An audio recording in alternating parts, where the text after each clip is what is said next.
குளித்தலை அருகே பள்ளியில் சமைத்து வந்த பட்டியலினத்தை சேர்ந்த பெண் மாணவர்களின் பெற்றோர் எதிர்ப்பால் சமையலர் பொறுப்பில் இருந்து நீக்கம் செய்த சம்பவம் அதிர்வலையை ஏற்படுத்தியுள்ளது.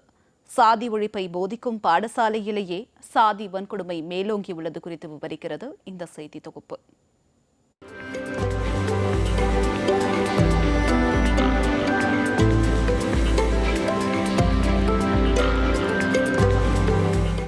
கரூர் மாவட்டம் குளித்தலை அருகே சின்னரெட்டியப்பட்டியில் செயல்படும் அரசு நடுநிலைப் பள்ளியில் காலை உணவு திட்டத்தின் கீழ் கடந்த 4 மாதங்களுக்கு மேலாக சமையல் வேலை செய்து வருபவர் பொன்னம்பட்டியைச் சேர்ந்த 35 வயது பெண் நிரோஷா.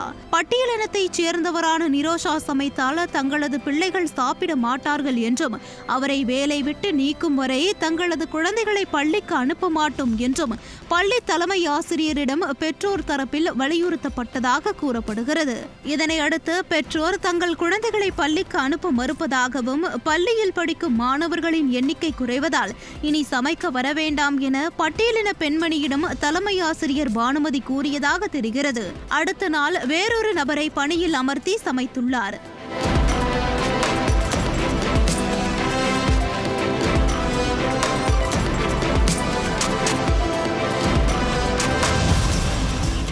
இதனால் விரக்தியடைந்த நிரோஷா தோகைமலை வட்டார மகளிர் திட்ட மேலாளர் சத்யாவை தொடர்பு கொண்டு முறையிட்டுள்ளார்.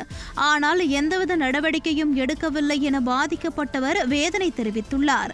தான் பட்டியலினத்தைச் சேர்ந்த பெண் என்ற ஒரே காரணத்தால் தன்னை பள்ளியில் சமையல் செய்ய விடாமல் தடுத்ததாகவும் சாதிய பாகுபாடு பார்த்த தலைமை ஆசிரியர் மற்றும் வட்டார மகளிர் திட்ட மேலாளர் மீது நடவடிக்கை எடுக்க வேண்டும் என அவர் கேட்டுக்கொண்டார். நீ சமைக்கிறதுனால மற்ற ஸ்டூடெண்ட்ஸ் யாரும் பேரண்ட்ஸ் அலோவ் பண்ண மாட்டேங்கிறாங்க, ஸ்கூலுக்கு அலோவ் பண்ண மாட்டேங்கிறாங்க, நீ சமைக்காத, நாங்கள் வேற பிள்ளைய மேலெடுத்து பிள்ளைய நாங்கள் போட்டுட்டோம், நீ சமைக்காத அப்படின்ட்டு சொல்லி என்னை வெளியே அனுப்பிட்டாங்க. படித்தவங்க ஒரு அரசாங்க உத்தியோகத்தில் இருக்கவங்க அந்த வார்த்தையை சொல்லலாமா? அப்போ ஏன் அந்த மேம் பேரண்ட்ஸாக கூட சொல்லியிருக்கலாம், மேம் எனக்கும் இதுக்கும் பேரண்ட்ஸ் நீங்கள் யூனியன் மூலியமாக சொல்லுங்கள், இந்த பிள்ளைய நான் அப்பாயின்ட் பண்ணலைங்கிற மாதிரி அவங்க சொல்லியிருக்கலாமே. அப்போ ஜாதி இல்லைன்னு ஏன் அந்த மேம் சொல்லி கொடுத்துருக்காங்க? எங்கள் ஜாதி பிள்ளைங்களுக்கு ஒரு ட்ரெஸ்ஸும் மற்ற ஜாதி பிள்ளைங்களுக்கு வேறு ட்ரெஸ்ஸும் கொடுத்துருக்கலாம்ல. இப்போ ஜாதி எப்படி பார்க்குறவங்க? ஜாதி இல்லைன்னு தான் மேம் எல்லாத்துக்கும் ஒரே யூனிஃபார்ம். ஒரு ஹெச்எம் இப்படி சொல்கிறதா எனக்கு தாங்கிக்க முடியல.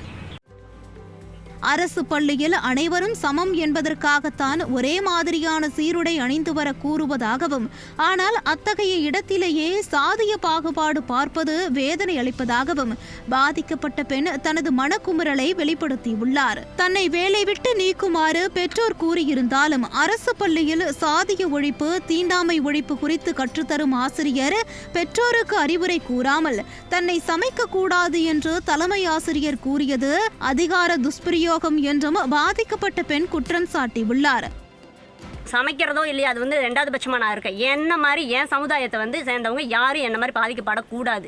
அந்த அம்மா மேலே தக்க நடவடிக்கை எடுக்கணும். உத்தியோகத்தை கையில் வச்சுக்கிட்டு நான் பார்த்து எதுவும் பண்ணுவேன் அப்படிங்கிற ஒரு அதிகாரத்தில் அவங்க பண்ணியிருக்காங்க. என்னை எந்த ஒரு இன்ஃபர்மேஷனும் இல்லாமல் என்னை வேலையை விட்டு நிறுத்திட்டாங்க. அவங்க இன்ஃபார்ம் பண்ணுவாங்க, நான் பண்ணுனா நின்றுக்கலாம் அப்படிங்கிற ஒரு மைண்ட் செட்டில் தான் நான் இருந்தேன். எனக்கு எந்த ஒரு இன்ஃபார்மும் வரல. அப்போ ஹெச்எம் இன்னைக்கு சொல்லுவாங்க, நாளைக்கு சரின்ட்டு மாதிரி போயிடுவாங்க அப்படின்ட்டு தான் நான் அடுத்த நாள் காலையில் வேலைக்கு போனது.